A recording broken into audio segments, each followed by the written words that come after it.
రేపు జనవరి 1కి అయితే డిసెంబర్ 31 టు జనవరి 1 అసలు తిరుమలలో ఫుల్ జనం రద్దీ ఉంటుంది.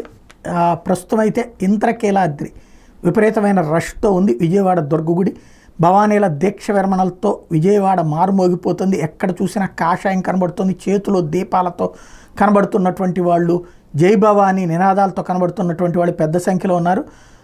ఉదయం 6 గంటల నుండి దర్శనానికి భవానీలను అనుమతించేశారు. 21వ తారీఖున 25వ తారీఖు దాకా దీక్ష విరమణ జరుగుతున్నాయి. భక్తులందరికీ ఉచితంగానే దర్శనమిస్తున్నారు. అంతరాలయం టికెట్లు రద్దు చేసేశారు.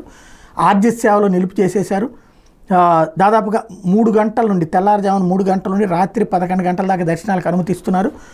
భక్తులందరికీ కావాల్సినటువంటి ఏర్పాట్లని చేస్తున్నారు. కొంతమంది పబ్లిక్ మంచినీళ్ళు ఇవ్వడం, మజ్జిగ ఇవ్వటం, ఆహారం ఏర్పాటు చేయడం లాంటివి చేస్తున్నారు. ఎవరికైనా కాస్త సేవ చేయాలన్నటువంటి ఆలోచన ఉన్నటువంటి వాళ్ళు ఈ టైంలో అక్కడికి వెళ్ళి అలాంటిది ఏదన్నా ఏర్పాట్లు చేయగలిగితే బాగానే ఉంటుంది.